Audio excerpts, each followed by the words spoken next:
যুক্তরাষ্ট্রের ক্যাপিটাল হিলে ইরান যুদ্ধের বিরুদ্ধে বিক্ষোভ করায় অন্তত ৬০ জন সাবেক মার্কিন সেনা ও তাদের পরিবারের সদস্যদের আটক করা হয়েছে।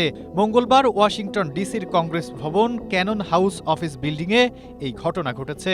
দ্য স্টেটম্যানের প্রতিবেদনে বলা হয়েছে, বিক্ষোভ মিছিলটির আয়োজন করেন অভিজ্ঞ সেনা সদস্যদের কয়েকটি সংগঠন। বিক্ষোভকারীরা ভবনের রোটুন্ডায় জড়ো হয়ে হাতে লাল টিউলিপ ফুল নিয়ে অবস্থান নেন। তারা জানান, মার্কিন হামলায় নিহত ইরানি নাগরিকদের স্মরণে এই ফুল ব্যবহার করা হয়েছে।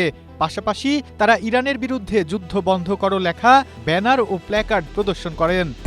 স্ট্রবেরি সুপার ডটেড ও ক্লাসিক ভ্যারিয়েন্টে সেন্সেশন জাগুক শিহরণ।